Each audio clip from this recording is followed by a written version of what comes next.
He was asked a question. He was asked about Ehyeh, Ehyeh. Was a response given to Moses when he spoke to the burning bush. Now, how is this translated in the Amharic Bible? Which is a good question, but first of all, you heard that the Tetragrammaton is unholy satanic, and this was some question that came in from one of the viewers, Mr. Material. So our response was that Ehyeh Asher Ehyeh, Ehyeh Asher Ehyeh, it means I am that which I am. This is what means actually I am that which I am. It's Ehyeh Asher Ehyeh, what was said in Exodus 3 and 14. As we have been teaching for many years, Yahweh, or the Yod-Heh, Waw-Heh, or Yod-Heh, Waw-Heh, or Yod-Heh, Vaw-Heh, does not mean I am that I am. But still, a lot of folks, they will go off and say, yes, it means that. And they, a lot of these Christian, so-called, and Jewish material is very dubious. That's why you have to go into the languages for yourself. So Yahweh, or the YHWH, does not mean I am that I am. It's really the Ehyeh, or the Ehyeh, Shara Ehyeh, or the Ehyeh, Asher Ehyeh. Now, it actually means Yahweh. Yahweh means he who is who he is, or more correctly from the Ethiopic code, he, the living one, the one who causes life, is the living one who causes to live or causes life. Now, as far as the Yod-Heh, Waw-Heh, or the Tetragrammaton being satanic, well, that's a crock right there. It's a Satanist rumor and lie that's being pushed. Now, the Tetragrammaton, this whole characterization of it, as the Tetragrammaton means the four letters, but as we explained in other lectures, there's actually a Trigrammaton, Yahweh, without the final Hey, and there's also a Bigrammaton, or the Yod and the Hey, Yah, which is Yah, and then also there's a Unigrammaton, or a Unigram, which is Yah. That's a little bit more, that's like advanced Ethiopic metaphysical Torah Bible studies. But now the name, the Tetragrammaton, is a Greek name. So there's a lot of loss in translation. Like, there's a lot of lost ones who are lost in translation. Now, maybe that's where the Satanism crept in through the Greeks, because the Greeks were very childish, you understand, on the metaphysics. And many of the early Christian writers like Clement of Alexandria and others, they bore witness and they testified to the childishness of the Greek mind. You understand? So now Tetragrammaton becomes a replacement through the Greek teaching, through the Eurocentric teaching, for what the YHWH, and then a lot of things creep in from there. But when we go to the Hebrew, or the Ibrahist, or the ancient Ethiopic, the name is the best descriptor of the true God. When we want to get this word God, now also we have to address this word God and good. It's actually more evil. God and good is more evil than so-called YHWH, because the name God is not even Hebrew. And in Hebrew, the word God, when we go to Isaiah the prophet, it actually means a false idol that's known as Fortuna. You understand? Like fortune favors the brave. You probably hear these sayings, these Latin-based sayings. Now, Isaiah condemned God.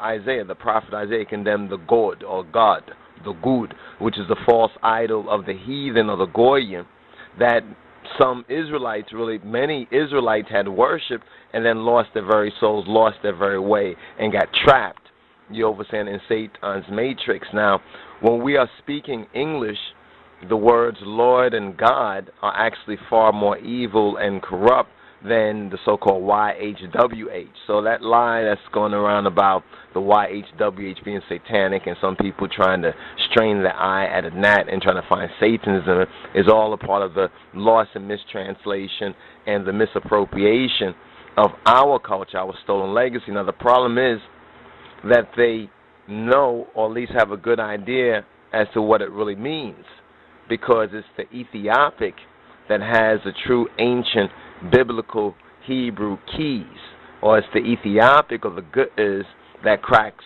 the code. So this is just a quick answer response about the Ehyeh, Shara Ehyeh, or the Ehyeh Asher Ehyeh. And is Asher like Ashe in West Africa, in the Yoruba culture? Is there some connection between Asher, like the tribe, and the part of speech in the Hebrew, Asher and Ashe.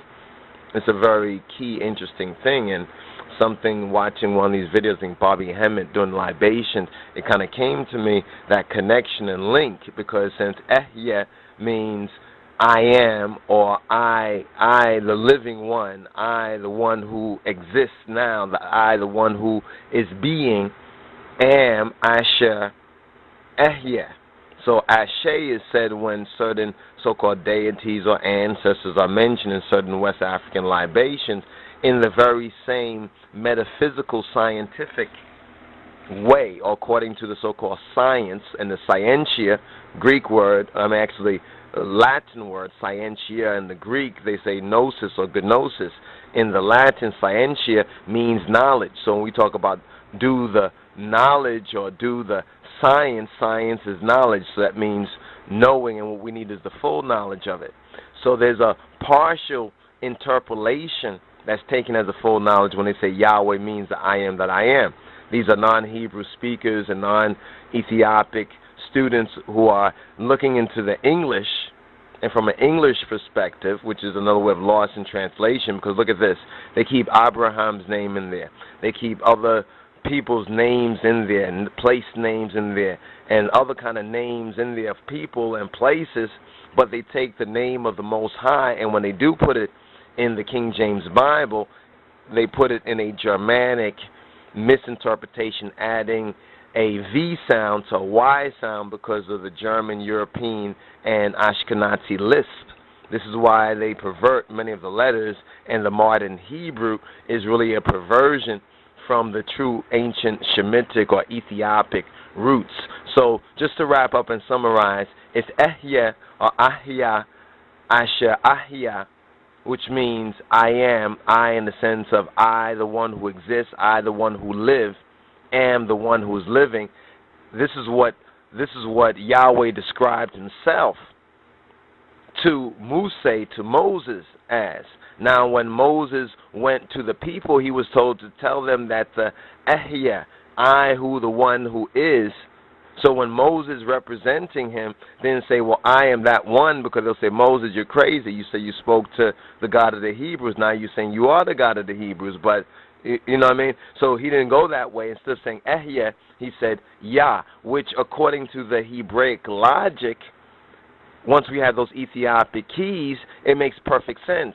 But when you're coming from a Gentile, Western misunderstanding, you know, the fools who don't know Hebrew, true biblical Hebrew, because they can't know true biblical Hebrew, they can't learn true biblical Hebrew from the Ashkenazis, you understand? Only the ones who have been dabbling with the Ethiopic, but not telling ones, well, the reason that they're able to read this biblical Hebrew that's not their own language and to claim it as their own is because the Ethiopic or the Qedus being truly a living language. It's another trick they play on you. They say that Ethiopic is a dead language, but actually it's a living language. You see, so when you hear the fools say Ethiopic is a dead language, but yet it's still a living language. You see, so it's a mind trick, a distraction that they play with you. But this is very key because there's been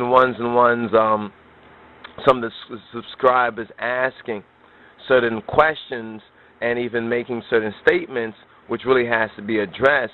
Like, for example, Fat Stacks briefly have responded to Mr. Material, Psalm 68:4, sing to the Almighty, sing praises to his name, extol him that rideth on the heavens by his name, Yah. Now, if you look in some other European English translations, it says, him who rides through the deserts. While it says him who ride upon the heavens, so which is it? Is it the heavens or deserts? Or what's the connection with the deserts and heavens? Is riding through the deserts, creating these clouds, just like the old mythology of Re, or as a Ra, traveling, or the sun traveling through the heavens. But you know there's more than one sun too. There's the Heres sun, there's the Shemesh, and there's Heres. Heres is the metaphorical sun, which is a part of the mysteries or the Tibeb, the wisdom school teachings. But there was a response that was put there, and it says, many of the Hebrew prophets they carry the name Yah, and this is now after. What's key about this is during the time and right after, during the time of the apostasy, after the Solomonic time, apostasy time, and then after exile, we find that Yah becomes attached to many of the names. But there are many prophets such as Obadiah, servant of the one he who is the living one, of Yah. Zechariah, the remembrance of the one who is the living one. Yeshayahu, the salvation, the Shua, of the one who is alive, one's living one. Zephaniah, that Yah, the living one, either hides or the hiding of he who is the living one. And then there's the phrase, hallelujah. And remember, Yah here is either, depends on which particular scroll you're looking at, either it's a bigrammaton or it's a unigram. One means praises to the one who is the living one.